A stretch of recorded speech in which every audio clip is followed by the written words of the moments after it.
Aruna ji to come and occupy a chair, leaving one for me.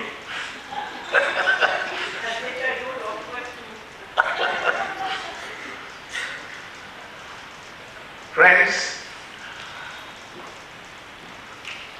a warm welcome to you this evening. We are starting a new series, Raza Foundation and Rajiv Gandhi Foundation jointly, named Literature Matters. Raza Foundation is notorious for running many series. We run one which is going to have its 100 sessions very soon, Art Matters in IIC. Also run a series called Gandhi Matters in IIC. We have started a new series in India Habitat Center called Architecture Matters. And now the fourth one, Literature Matters. This series is aimed at having those speakers come and speak to you who do not belong either academically or creatively to the literary community. That is, they are not writers in the usual sense, they are not literary academics. There are people, and one of them, one of the most eminent ones, is going to be introduced to you shortly. There are people who work in various walks of life, but who have been either inspired by or remain intelligent, sensitive readers of literature. So we are starting a series in which there will be no writers speaking to you, nor literary academics speaking to you. You will have non-literary persons speaking to you. And we have chosen Aruna Roy somewhat thoughtfully. Firstly, recently her book, The Personal is Political, has been published, and I had the occasion of reading through it because I was one of the speakers. And I was very, very pleasantly surprised that she has not only mentioned the fact that a lot of literature has inspired her, it made comments about literature which were very, very insightful. Aruna Roy, as you know, is a major figure in our socio-political life of this country. She is known for taking radical initiatives in the field of rights. The best known right to freedom, right to information, is almost synonymous with her. It was she who got, it was passed by Parliament and such like, but the spirit behind, and she has been the spirit behind many such other right to education and right to other things. So, in her you have a person who has been working in the field of our social arena, working on the ground with ordinary people and giving them a sense of their own responsibility and their own entitlement. So she is one of the most important Indians today. And when we decided that this series should be launched, we thought she would be the most appropriate. And soon when you hear her, you'll realize that our choice is very well done. You must congratulate me later, not so publicly, for this choice. Aruna ji has run from one end of India to Delhi.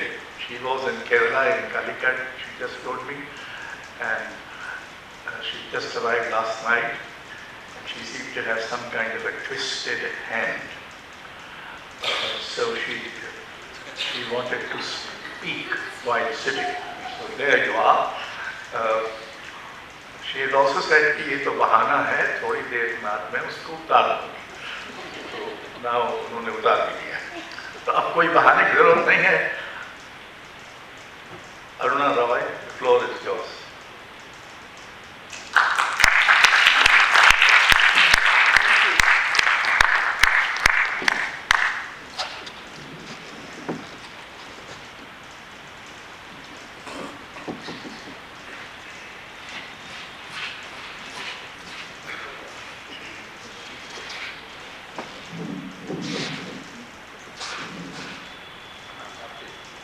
Shastri has been extremely kind. Raza Foundation has made me a special person and made me proud of the fact that I have some claim to reading literature. But honestly, I am humbled by the fact that I've been asked to talk about literature. And for me, and there's one friend of mine from my undergraduate batch who is in this audience, the two of us enrolled together in 1962, and she may bear witness to the fact that I didn't do literature for getting a job or for getting the degree, but I really loved the subject.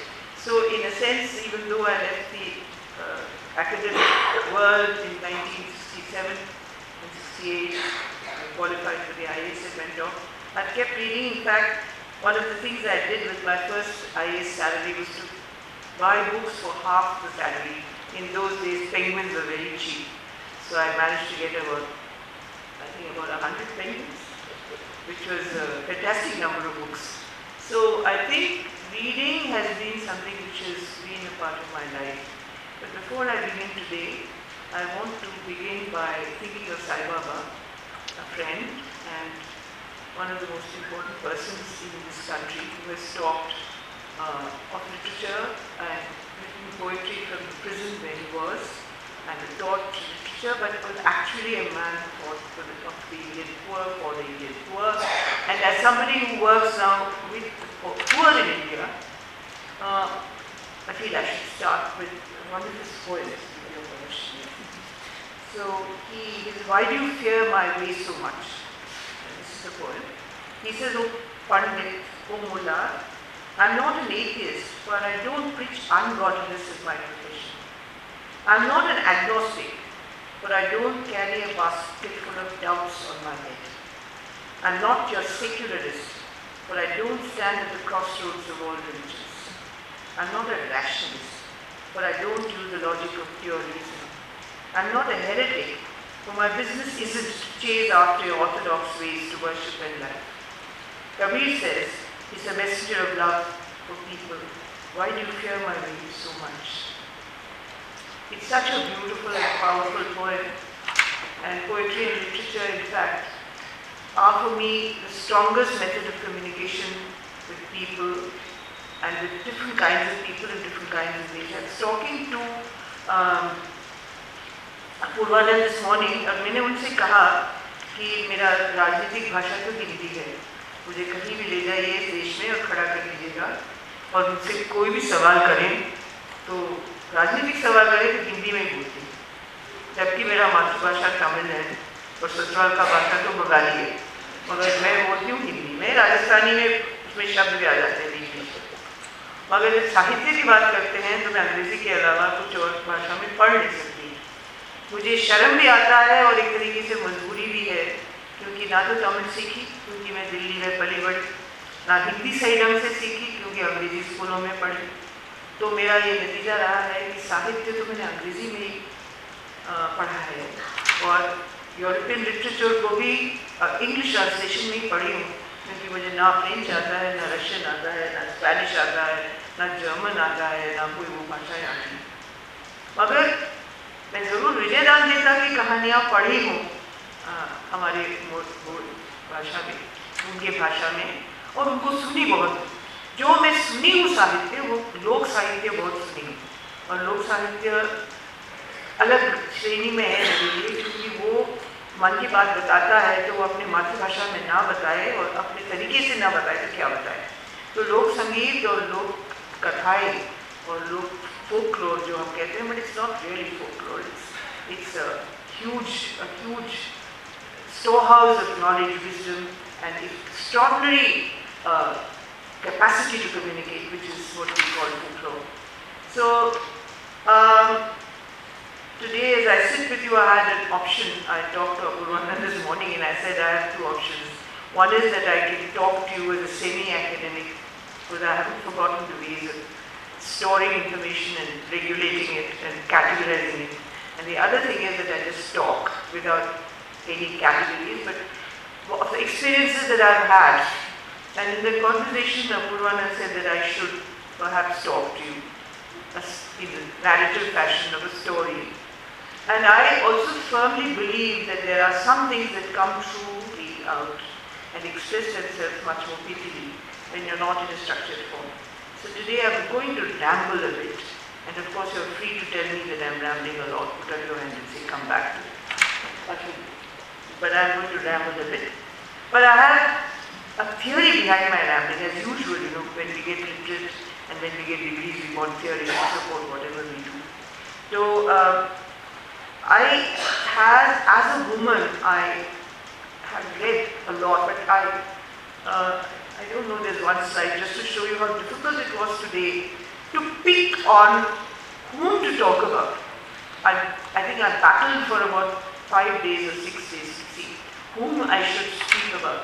It's just not boasting, but the number of, I just started this week for the first time in my life, the people I had read or the books I had read, and it's so enormous a number, and I love so many of them, and so many of them have impacted me that I was just too confused at the end of it.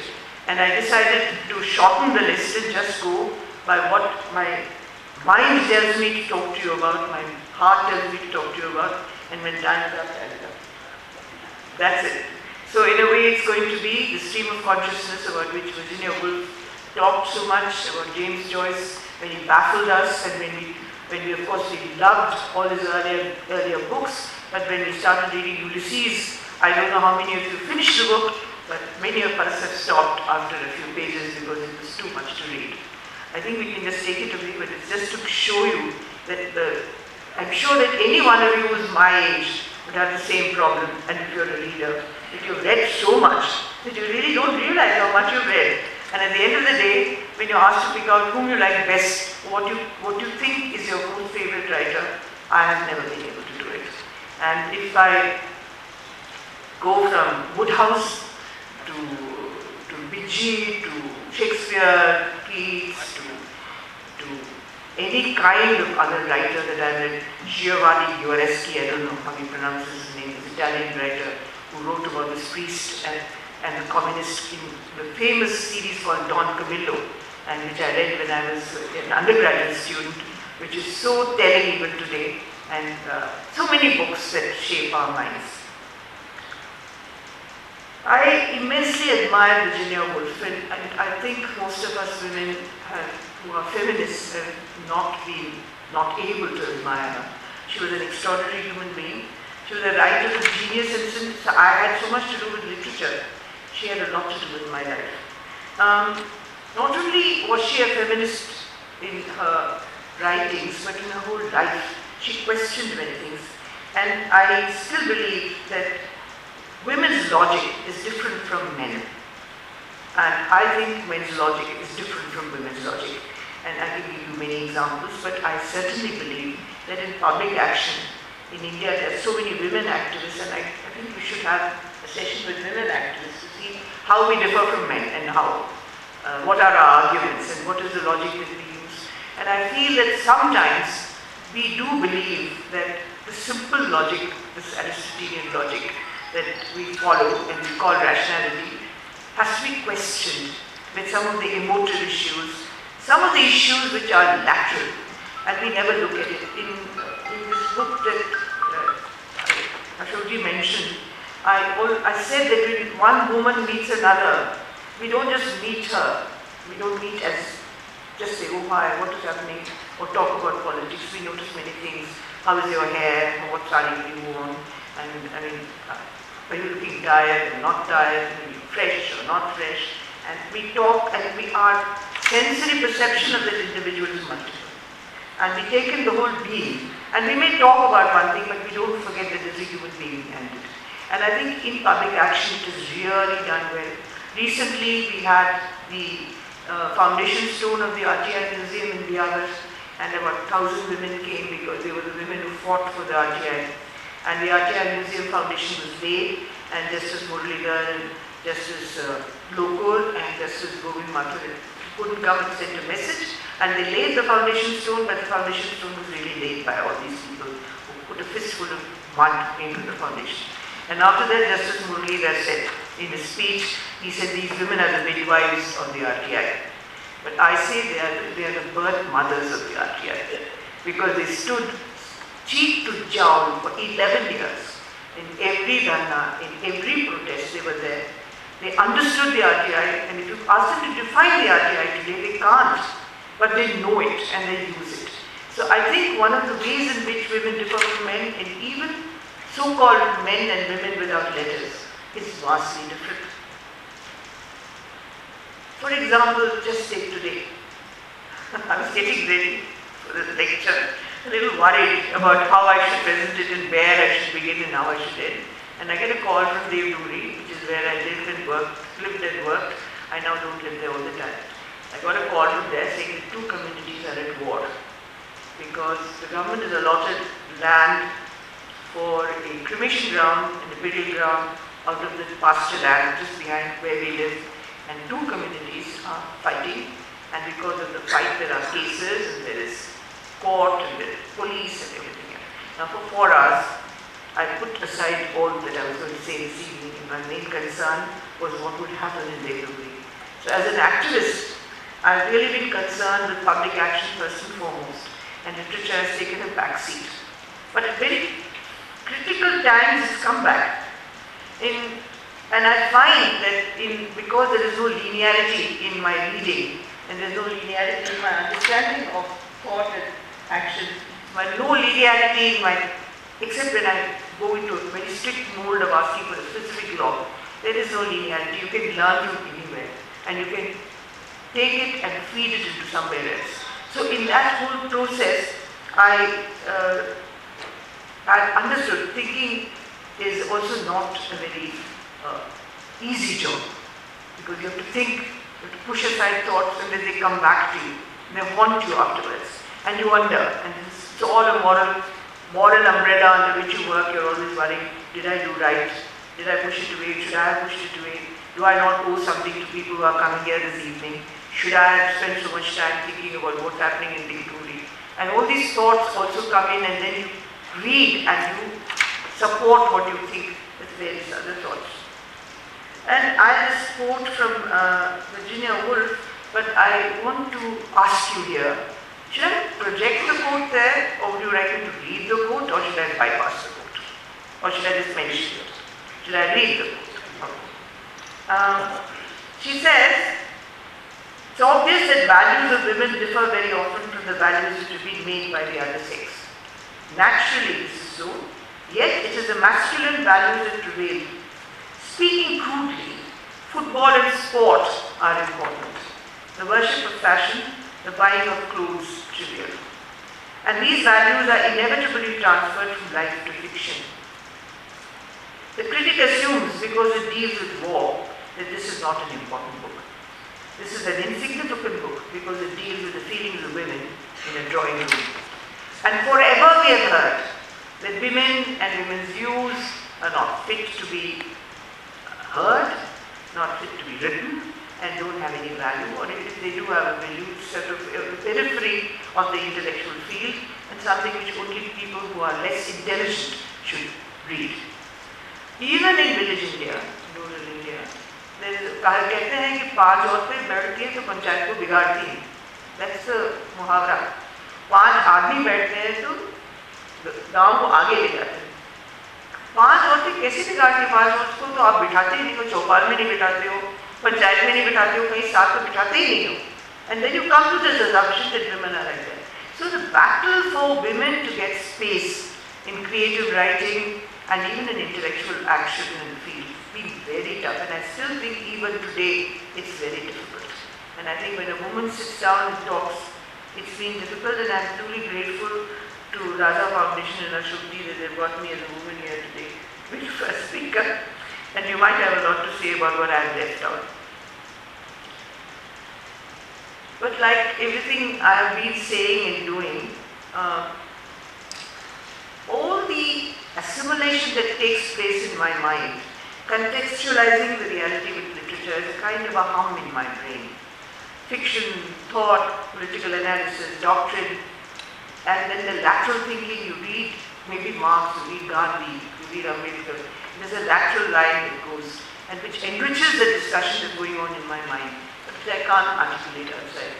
If I talk about, say, even the Constitution, I get a thought in my mind of the room in which I sat with my father when he talked about the Constitution, when it was being drafted, being made, or had just been made, what his opinions were, what he said about the Constitution, who said what about the Constitution, his opinion about Ambedkar, his opinion about Gandhi, his opinion about the whole way the Constitution Assembly did function or didn't function, how important he thought the Constitution was, is a hum that goes on in my brain, even though I'm reading the chapter on fundamental rights or I'm reading the preamble to the Constitution.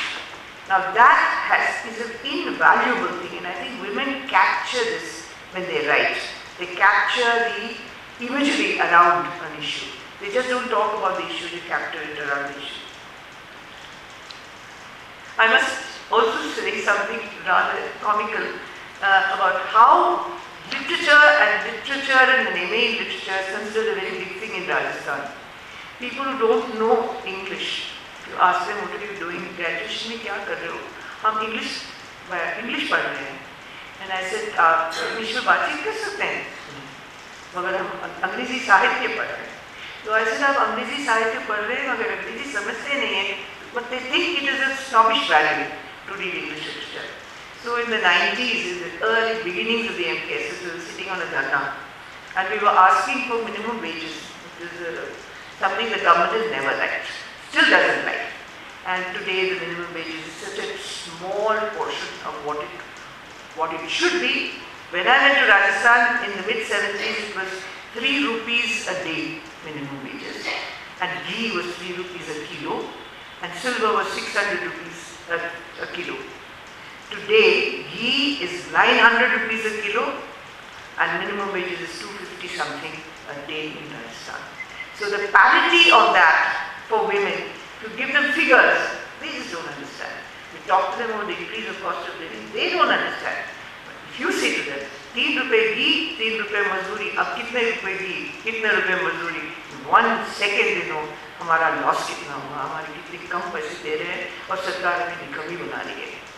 So similarly, this SC was very proud of his BA, MA in English. So he was refusing to charge the minimum wages. We were on a dharna outside. So we, as usual, we keep meeting the SDM and taking the life out of the SDM many days, many times a day, going and asking for wages. And he said to me, "Can I meet you separately?" So I thought, now what? I said, of course. What do you want to say to me? And very sheepishly he said to me, "I read the Fairy Queen." He met the Fairy Queen, and I liked Spencer. And I thought, my God, why did this have to be a private conversation? He could have said this to me in front of everybody that he read the Fairy Queen. But he thought he'd grow in status because he read the Fairy Queen. Quite honestly, I didn't like the Fairy Queen, and I don't like Spencer. So how could I say to him, "Oh, it's okay, but it doesn't matter damn to me because I didn't like Spencer." But I talked to him about Shakespeare, and I talked to him about Shakespeare and era and the language and the felicity with which literature grew in that period, the theatre, and the increase in the vocabulary in that era and so on. But for him, he established something by saying, "I read the Fairy Queen." In my case, my whole argument about lateral thinking, my ability to go sideways and in depth, and and not just see what is in front of you. Women are rich, and our language is rich, and our imagery is rich. And I quote to Emily Dickinson on that. She says, "Tell all the truth, but tell it slant. Success in circuit lies too bright for our infirm delight. The truth's superb surprise, as lightning to the children ease, with explanation kind, the truth must dazzle gradually, or every man be blind." So in essence, women know the art. It's an instinct that we know the art of convincing others. Whether it is cooking the vegetable and making people eat ghya, which nobody likes, or tinda, which nobody likes. The moment you say tinda is the vegetable you cook that day, everybody says, "Oh God." Everyone wants other vegetables, or if two want tinda, two want aloo, the third wants something else. So you're cooking a vegetable which is never popular. So how do you convince? So this slants the argument of how to bring truth, how to convince people to eat, how to convince them, therefore, how to convince government about policy, how to convince policymakers about what is right.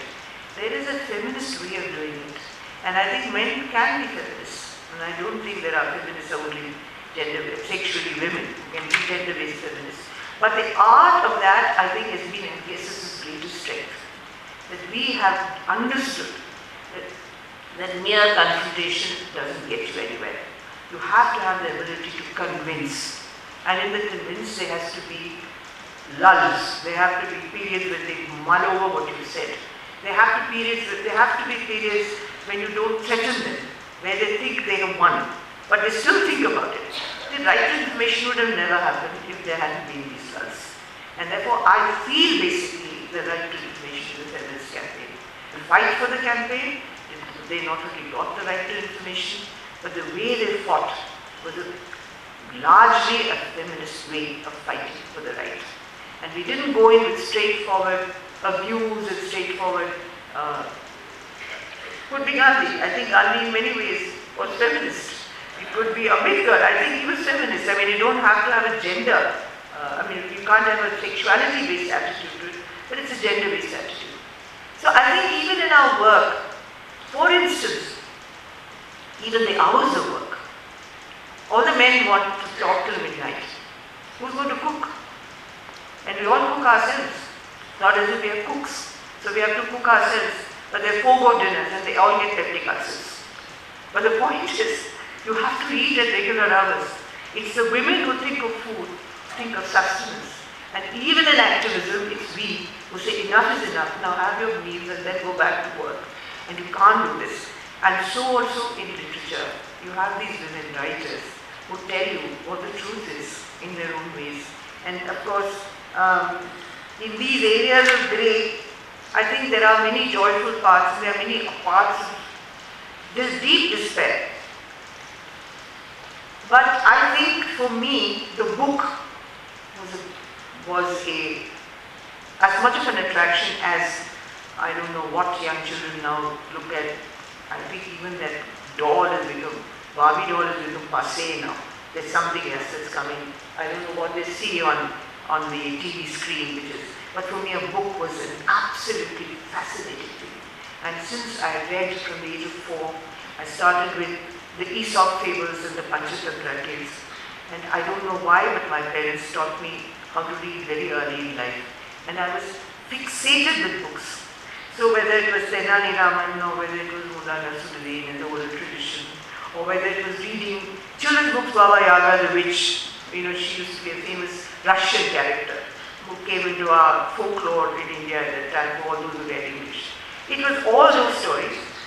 And my mother, who was a lover of tales, used to tell us stories at night. She told us stories about Amma, we call her Amma, and she told us stories of science and music. And you would be surprised at my general knowledge when I went to do English literature. All the allusions which people had to look up, books and texts and dictionaries, I knew because of these stories. She talked to me about the Iliad and the Ulysses. She talked to me about so many of these stories. So I knew who Medea was. I didn't have to look up. I didn't know who this was, who Perseus was. I didn't have to look up. And so many things were just said to me as bedtime stories. And my mother understood the value of these stories, not merely as to lull us to sleep, but to inform our minds and make us aware of the possibilities of different worlds. One of the things we now struggle for is making our children see multiple universes, not just see a single universe. And I think what my parents' generation knew extremely well was to develop a sense of plurality in us. So when we heard, for instance, heard music, my father would say, music is not this country and that country. They belong to various traditions. Music is music. If you love music, you can't say you don't like a certain system of music. If you like Carnatic music, you like Hindustani classical music, then you must also listen to Western classical music. And I remember giggling when we all heard the soprano singing. And he said to us, try and sing like that. If you can sing like that, we have a right to laugh. But otherwise you must hear her sing. And see how difficult it is. So also in reading, what we didn't like, we had to hear. What we liked to read, we had to read.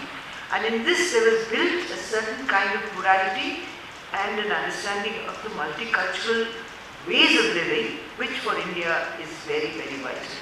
I think today, most North Indians don't know who Ambai was.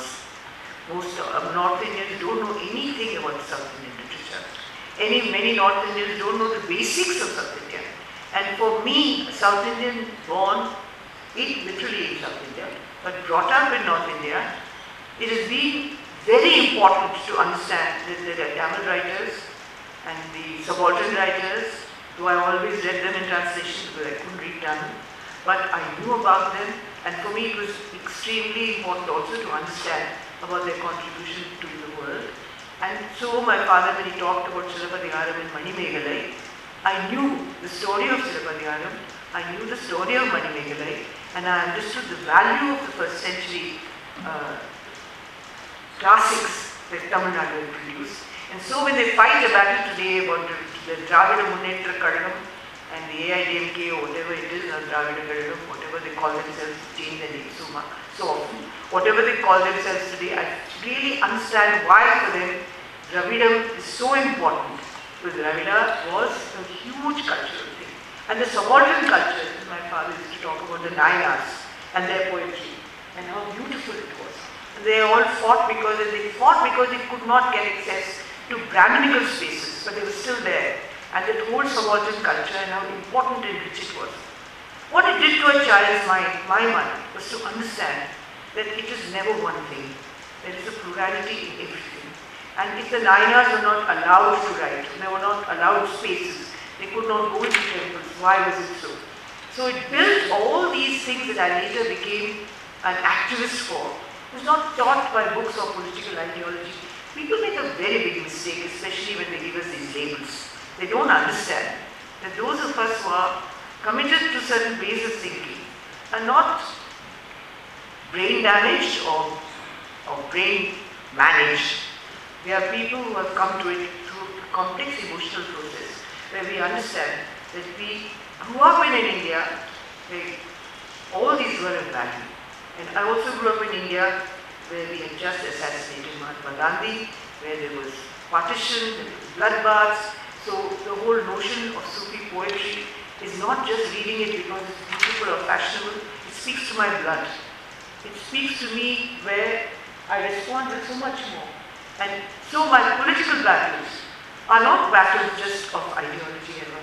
They're also battles of emotion. Battles in which I feel that I am committed and my mind is committed to a kind of human being and of humanity, of compassion and of love and of caring. So the CAA struggles were not struggles just because they were politically right. They were also struggles against inhumanity, struggles against inequality, struggles where we saw the hundreds of women just sitting and saying the things that men didn't have the guts to say. It was an extremely, extremely important time in my life. So when you go through these political battles, somewhere behind in the mind are all these things. But I also had lighter moments. Literature has not only been heavy. When I was 9, I had read a lot of fairy stories, Grimm's, Anderson. I had read this and that and the other. And in my day, there used to be a famous writer called J.B.S. Haldane, who wrote books, was a scientist, but wrote books called Mr. Leakey. I don't know if children read it, brilliant stories.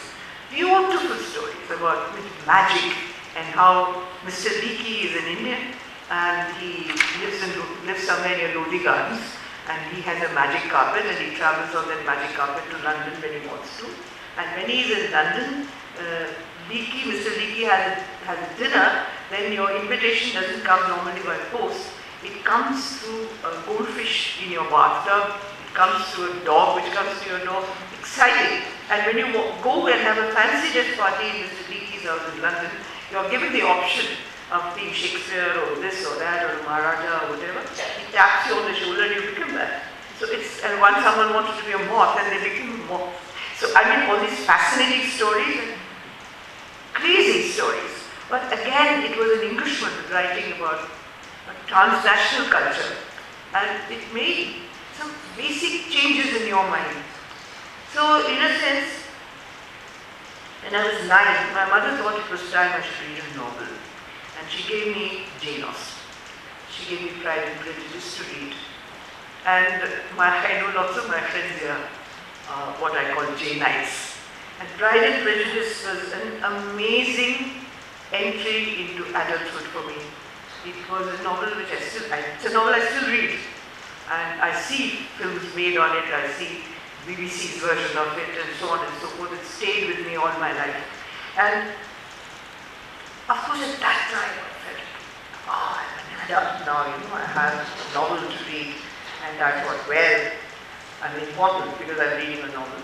But Pride and Prejudice has laid the foundation of a kind of feminism in me. And it's extremely important to understand why. Jane Austen wrote the beginnings of the 1800s when England was at war with Napoleon. But everyone who critiqued her before F.R. Lewis had something deprecatory to say about her because she didn't talk about wars. She didn't talk about Napoleon, she didn't talk about the wars, she didn't talk about England at that time. All she did talk about was lives of middle-class men and women, but how she did it was so brilliant. But no, we didn't hear in the critical acclaim, no critical acclaim of us till F.R. Lewis came on board and made her one of the most important persons that he had heard. I'll go back to Jane Austen, but I will tell you what happened with a friend of mine. I won't name him. A friend of mine who used to say, Jane Austen is important. Oh, you're back to reading Jane Austen. Oh, I see. You know, used to say, acha, koi baat nahi, you're having a lollipop, khalo, koi baat nahi. You know, acha, you're having an extra chai, you're not supposed to eat sugar, but peda kha rahe ho, koi baat nahi. With the same kind of tone I was told. So you're reading Jane Austen again. It doesn't matter. One critical period I read Jane Austen in, and I went back to her after 10 years, was when NCPRI had a great confrontation with the Lokpal bill in Delhi. At that time, NCPRI decided that it was going into battle, but before it did that, we were poised for positions of difference, disagreement, and we knew that we'd get a lot of negative press. I mean, we got Nikhil and I and MKSS and everybody else, Shankar, we just opened our mailbox and there was invective against us. People called us names and used us all the time because they thought, well, opposing the kind of Lokpal bill that was being formulated, we were against India, we were anti-national, this, that and the other. At that time, I wanted my mind to get into a space where it could think rationally. And I did not read Shakespeare, I did not read Tolstoy, I did not read Dostoevsky, I did not read anyone else. I went back instinctively to read Jane Austen. And I read her because I thought I'd get my sense of humor back, I'd get my balance back, and I'd be able to see the irony of things. So this friend of mine, who tolerated me when I read Jane Austen, commented with surprise when Piketty, you know who Piketty is. He's a great economist who became like a fiery comet into the world of economics and really set everyone ablaze for a while. And now, like every comet, he's gone into oblivion. Not really into oblivion, but he's gone off the sea. And because Piketty said something good about Jane Austen, this friend of mine said, oh, even Piketty says she's good. So I said, of course, for the man, Piketty is an economist, so he occupies a higher position than Jane Austen, who only writes about middle class women. Certainly, of course, is more important. But he was a little more open to considering her virtues. Now that an economist found her commendable, and I think on the final day of reckoning, when he sits down with his list of books, I hope Jane Austen is on his list, and he reads her sometime. With a little more open-minded than he has been so far. Let me come back to what Jane Austen did for me in my politics. When I was very young, much younger than I am now, and I had just gone into Rajasthan, and first real encounter with politicians, extremely crude politician, very offensive in many ways to women. Meaning he was offensive human being. And I had to meet him because I had to negotiate with him for development benefits. And I was worried. And I thought, how am I going to meet this guy? And I didn't want to be in his line of vision. I said, I'm a woman and I don't want to be anywhere where his line of vision is, and I don't want to be in his space. But I have to go, and then I thought to myself, what should I do with it? And somehow, to me, he became like Mrs. Bennet and Collins, if you read Jane Austen's Pride and Prejudice, objects of ridicule. So if you ridicule somebody and you see them as not so much as people who are evil, but people who are buffoons, then you can get over the situation. So this man, I can even tell you his name, who was the Pradhan of Silora Panchayat Samiti, suddenly became a buffoon, you know. And so I saw him as a caricature rather than as an evil man. And I got through the day without losing my cool and without losing my ability to negotiate for people. So I think literature has come back and forth in my life, and I have not said this to anybody till now about this Pradhan in myself and Jane Austen. But it is true. She made me see the ridiculous. So when you see the ridiculous, and the Nehru Singh Shekhawat, when we were fighting for the RTI, and he said, when we went to negotiate with him, and he told Kuldeep, "ये तो राजनीतिक है." तो Kuldeep ji said, "आप भी तो राजनीतिक हैं, इसमें क्या है? वो राजनीतिक है तो." And he also sent a message to us saying that ये कुछ चलेगा नहीं, आप कुछ करोगे तो we will have an inquiry against the Barefoot College Dunia. So तब भी I felt like, you know, this is not statesman-like action. So let him do it. I mean, he'll come to his own desserts. Didn't get agitated about it. And I think in this ability to see the ridiculous, and then Shakespeare also plays a very important role in his under-characters, his underplots, always ridicule the main characters. So you have a parallel running in every play. If you have two lovers in the higher plot, and you have those characters, then you have two people who ridicule them in the underplot, the subplot. So you always see the ridicule within the play, whether it's Much Ado About Nothing, whether it's As You Like It, whether it's, you know, Twelfth Night or What You Will. You have Malvolio, who so ridicules the whole concept of chivalry as the others are talking about chivalry. So it is a double-edged kind of a commentary in Shakespeare. And that also made me, I think, able to see the ludicrousness in the way people function. In terms of, I don't know whether one will call Nehru, Gandhi and Ambedkar literature, but if we do call it literature, they've also influenced us very greatly in how to see politics and life. The other set of writers who really influenced me were the 19th century novelists who became, unlike Jane Austen, the ones who followed her, were realists. And they wrote a lot about poverty. I don't know how many of you are able to read Dickens now. Dickens is not read anymore because they are voluminous novels and they are hugely verbose. And even for now, for people who want slim novels, they want drama and theatre. If you want that kind of drama and theatre, it's very good.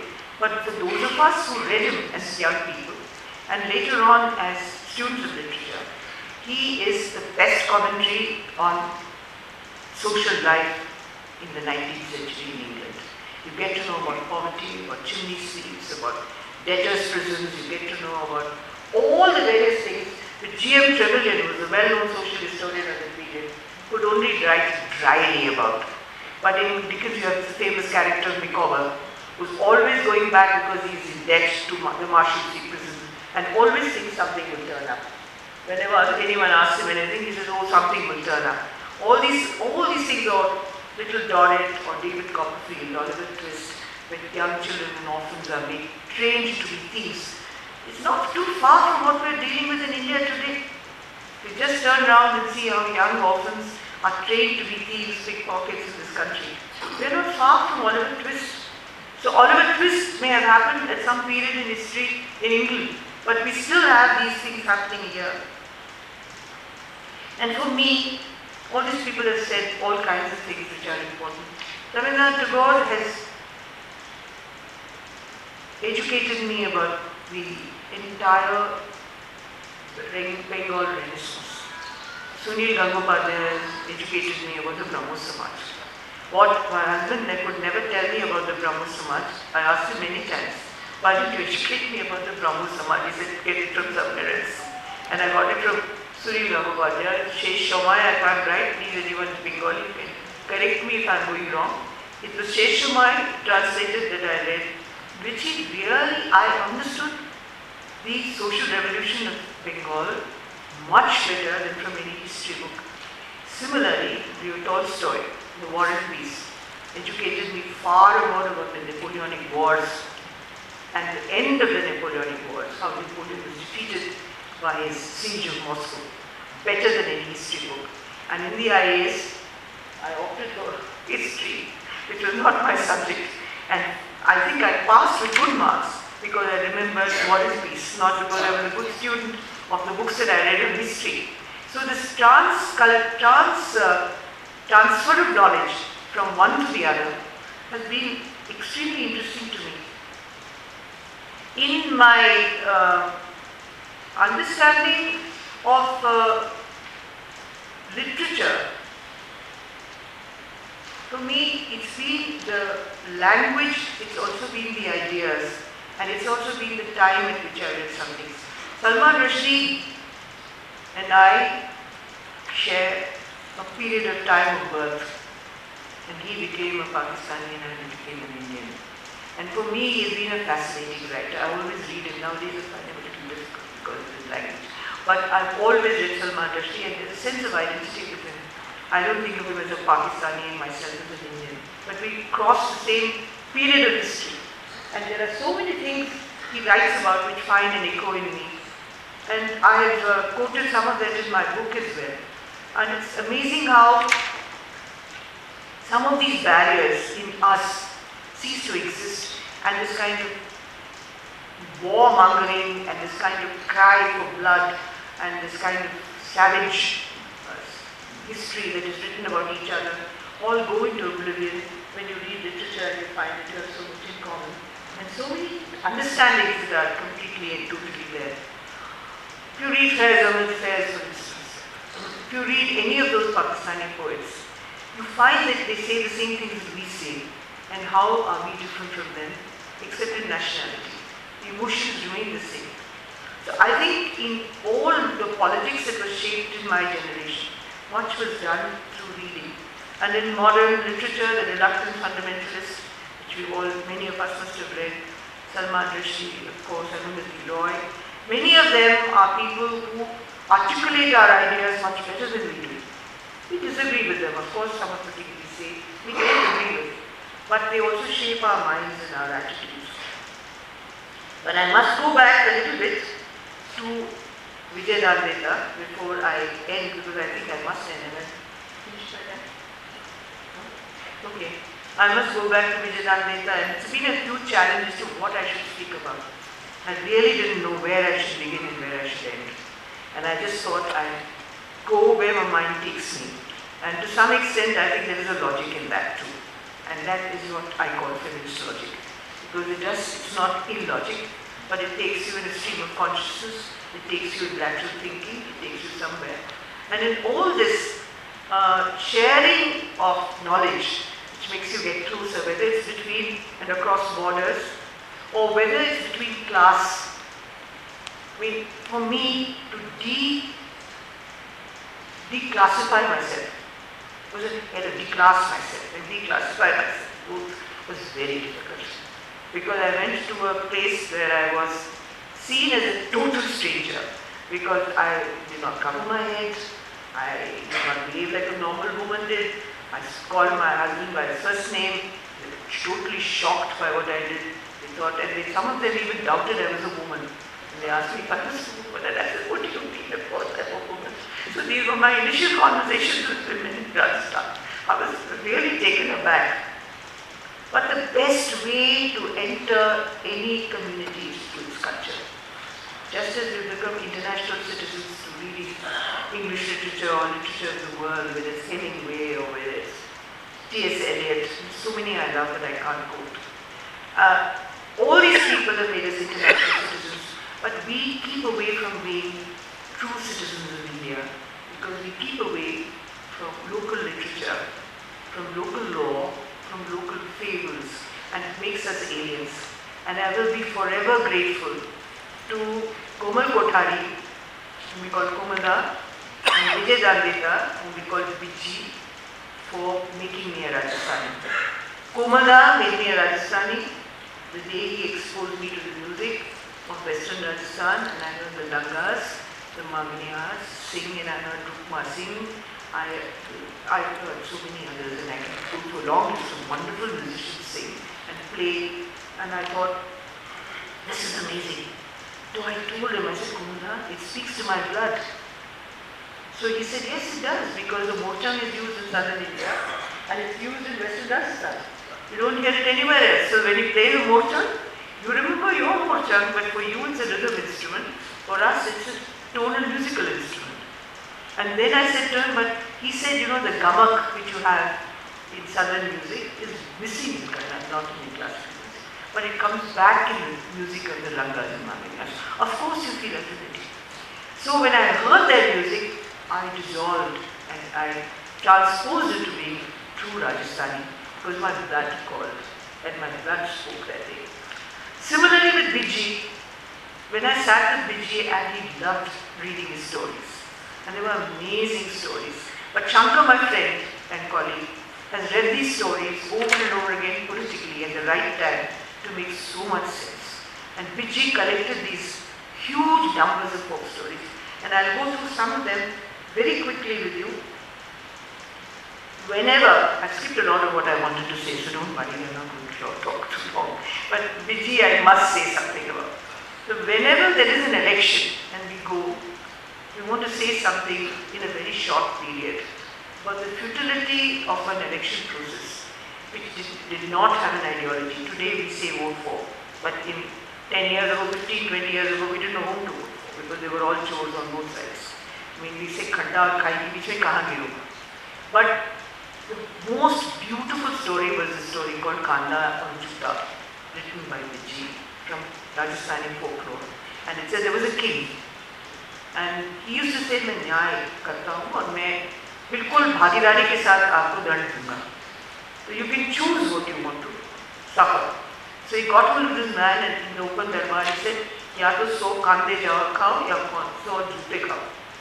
Either eat 100 onions or you get slipper 100 times on the head with a slipper, with a juta.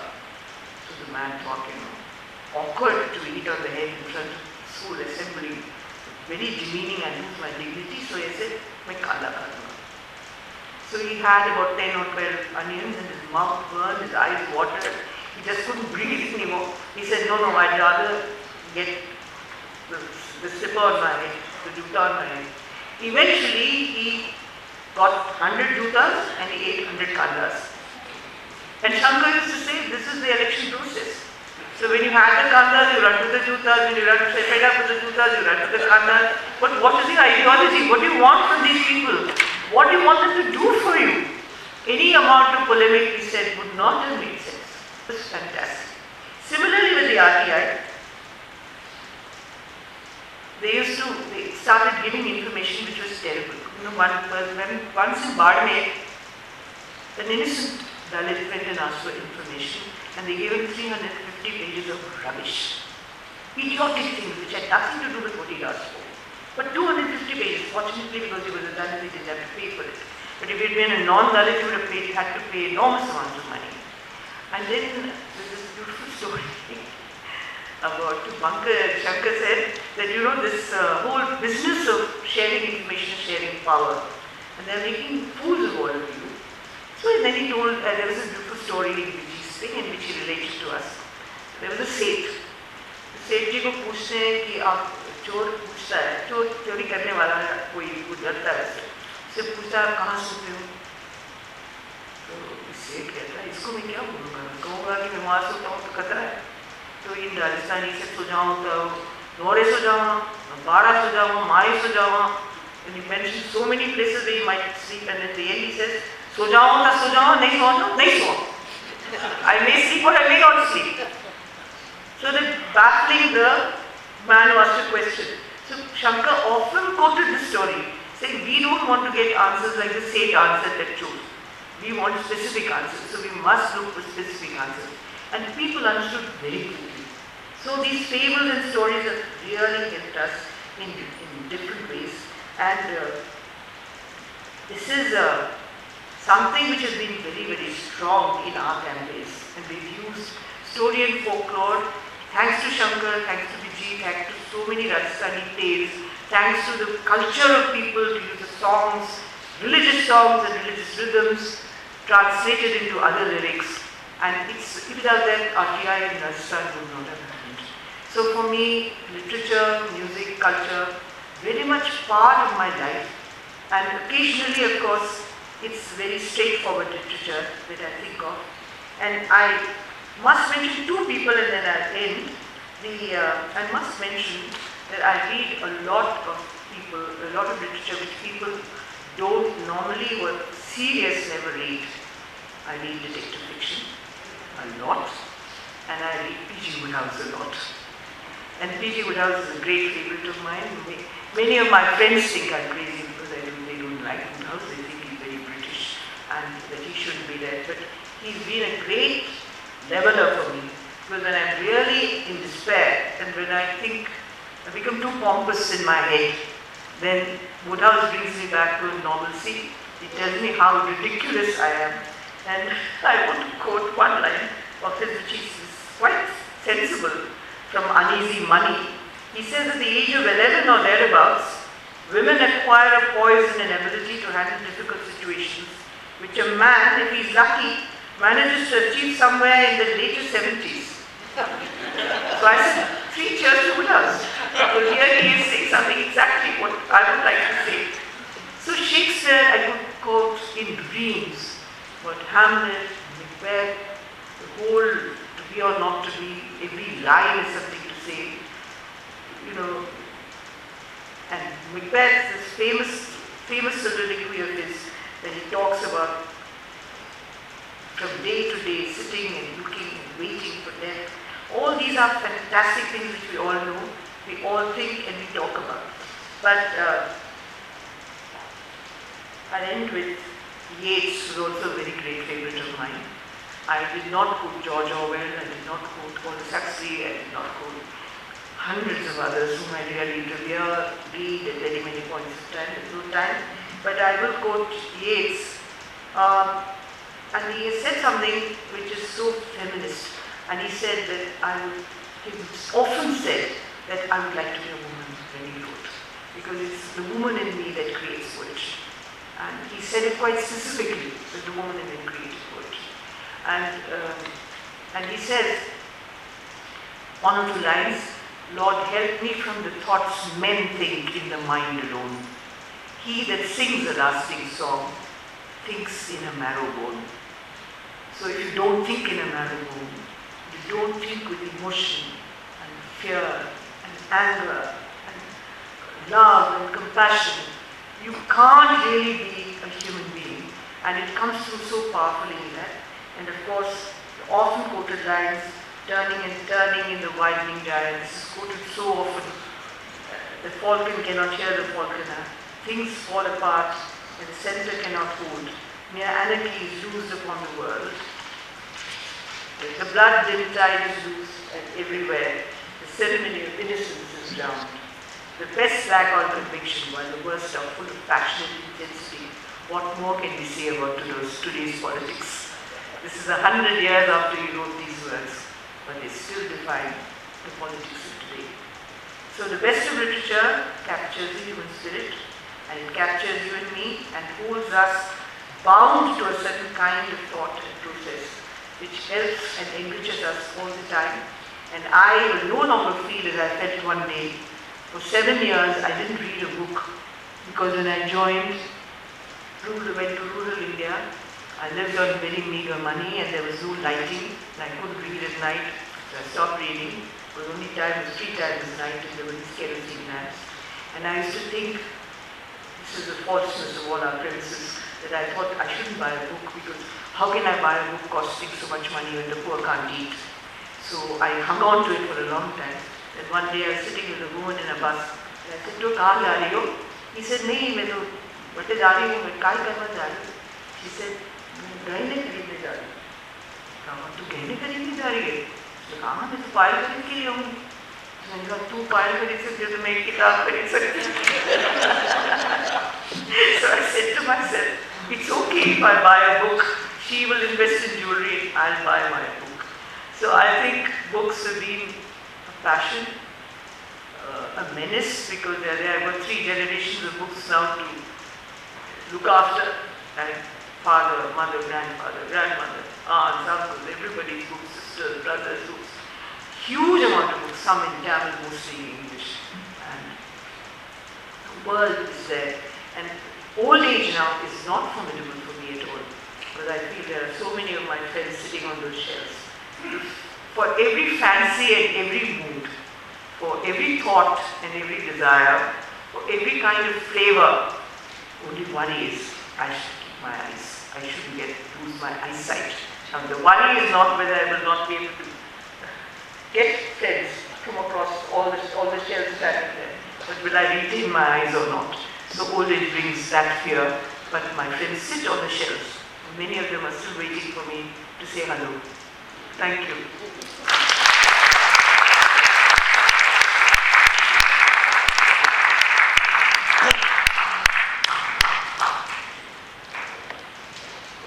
Well, friends, what you have heard, how literature has occupied so much space in a life so full of social action.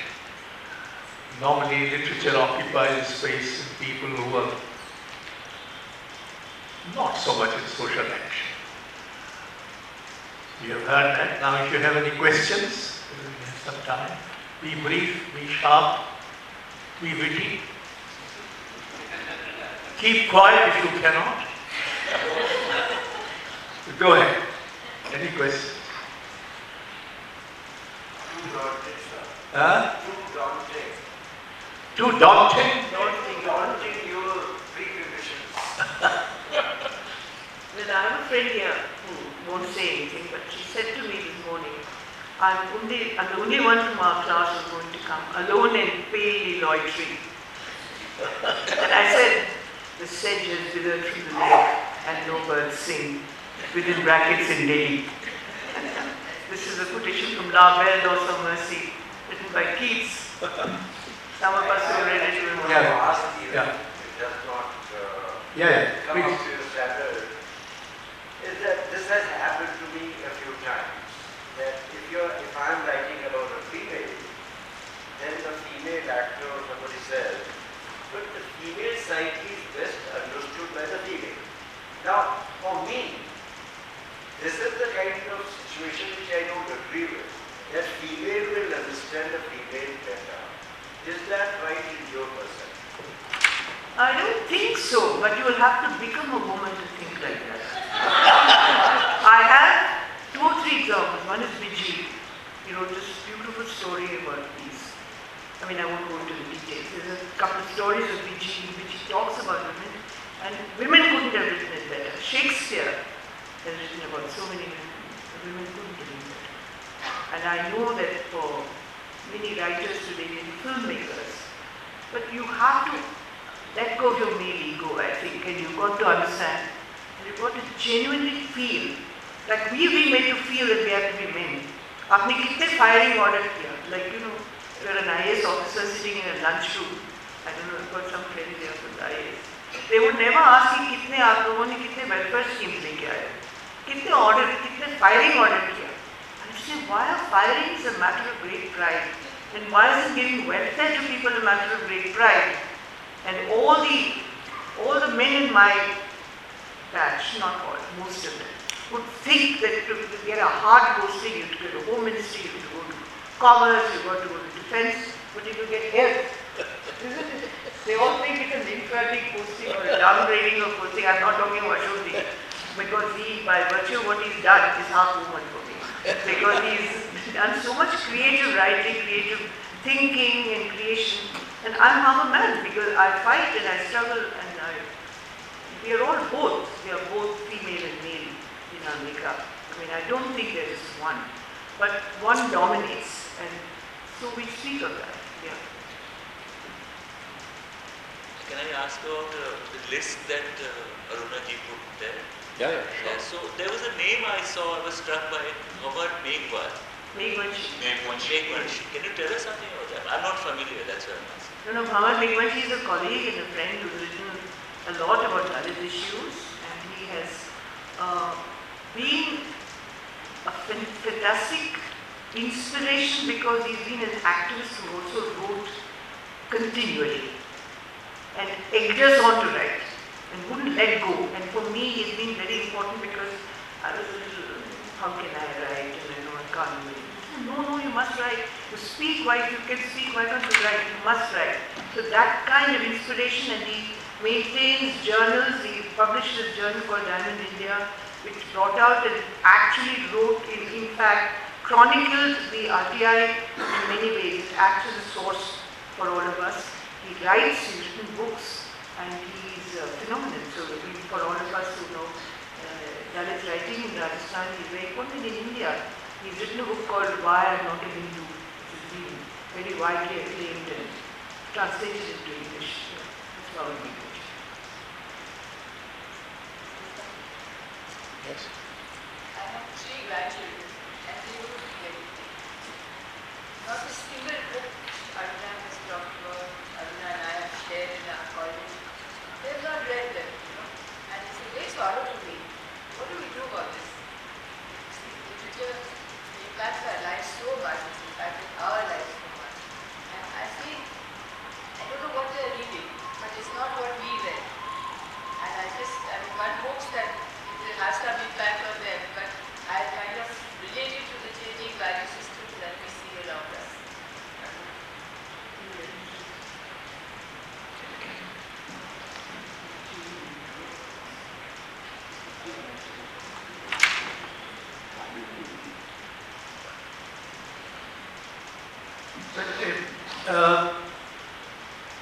There are 2 things. One is, when television came, they said theatre is going to come to an end because television is going to take over. It didn't happen. Now when the new information technology became very dominant, they said books are going to disappear. I was in London just a week ago, and I went to 3 bookshops. And 3 bookshops had long queue to pay your bill. And the places, both 3 bookshops were crowded. So the notion that books have disappeared and that thousands of books are being published in the first place. Secondly, India somehow, we are great imitators anyway, but in this we don't imitate the West. We imitate notions that the West must be here. The shops are closing. They are not closing. They're crowded. You go to Paris Shakespeare Company, you have to stand in the queue to get into the shop. They allow 10 people because it's a small place. So they allow 10 people. when they first allowed 10 people to walk out, they will allow another 10. So all this notion in the first place. Secondly, somehow our education system itself now does not inspire students to read. And in our times, I'm elder to her, in 85. So, in our times, it was my teacher who gave me a set of Hindi classics, novels and poetry books when I was barely 13 years old. So teachers played a role. Now I don't think teachers are playing that role, or they are not allowed to play that role, I have no idea. But there are teachers who will make you read books and talk about books and things like that. Now we have illiterate teachers. I mean, more or less illiterate. Yeah, repeat. Compliments on your speech, fascinating. But basically I was thinking about particularly people from our service, three of us. And what is happening in this generation is that not that the IQ is less or the intelligence is less, is far greater than what it was in our time. But the lack of exposure to liberal arts and the lack of leisure to ruminate has been great. And that is why you have people behaving like automatons and moving into political life straight away, or catching hold of the latest political ways and following. I mean, even a person like Ranjit's soliloquy, the judgment that he passed, quite absurd for someone who has any learning or any exposure to it. Yes, I think you're all right and correct and true. And we don't have time to read to our children. And we don't insist there is 1 hour set aside. We're just turning the leaves of any book they like. And I remember 30 years ago, there was a German I met in Delhi. And he said, there are hours when the TV is switched off at home. Children can't see the TV. And he said, I've told my son he can read anything. And he's reading only thrillers. But I don't mind, at least let him read thrillers. He'll get into the habit of reading. Then he'll read something else. But if you don't read at all, it's a skill really, because it's the way, your mind and your eye and your whole being gets adjusted to those words. But anyway, I feel it's a huge loss, Rekha, because for me it's magic, it's mystery, it's wonderful. It's the way you can travel away from your immediacy. For me, living in that small village hut in Delhi, I could go anywhere and come back. Or living in Delhi, I could go to Rajasthan and come back. I mean, it's the mind just has this huge capacity to absorb so much, and it allows you to realize the capacity of your mind. And I think that magic, that essence of wonder has somehow got lost.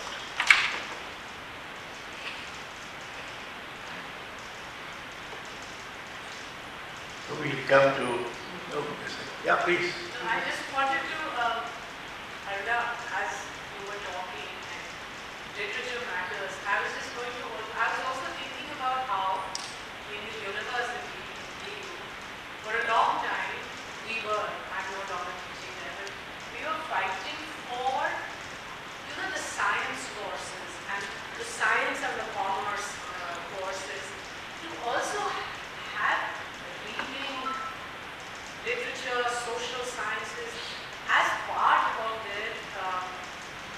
their learning. Because we find that people who get into science, I'm sorry to say, unless they have been,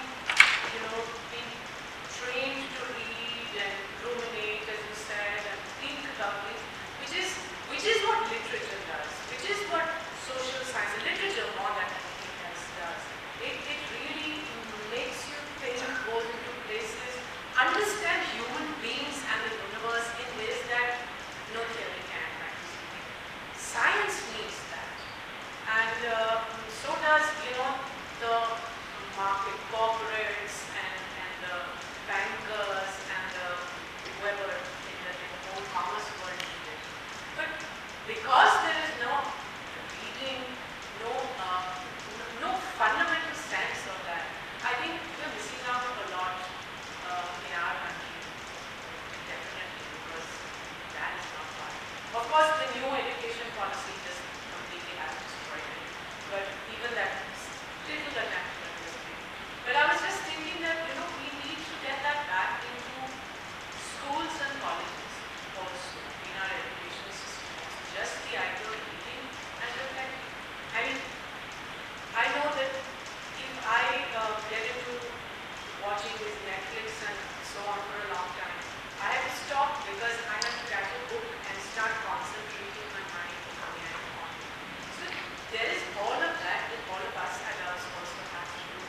But there is also a lot that, you know, in terms of policy and education policy that needs to be done. Let's put it that way.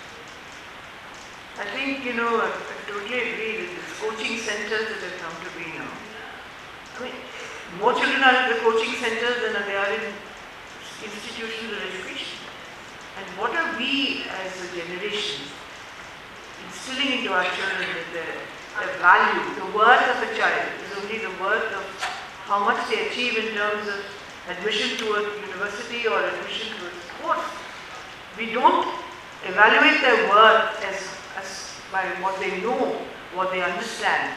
There is no system which evaluates and celebrates and honors and awards such things anymore in schools and colleges. That's another reason why I think children don't go there, because it's such a competitive world today, and there's so much to achieve, to show off, and of course there is this whole business of taking loans to study. So you have to get into those coaching centers to get the money so that you can pay back your loans. And I think when we started these institutions, which were, you know, where there were these private institutions where you had capitation fees, that was the death knell of education actually in one sense. Because I paid 16 rupees. That is what our college fees were a month. And we paid 12 rupees for the bus fare, university special. And went to college and came back, and we got so much worth out of it. The entire library was ours. You could go to any stacks, you could go to the philosophy stacks, the history stacks, you could go to the literature stacks. You had to, of course, get the special permission, but you could read anything. There was no stoppage of all this. But look at what we've done to the kids. And I didn't have to pay back any loans after my BA or whatever. Good heavens. So if you take a loan, then you're really mortgaging your future to the bank.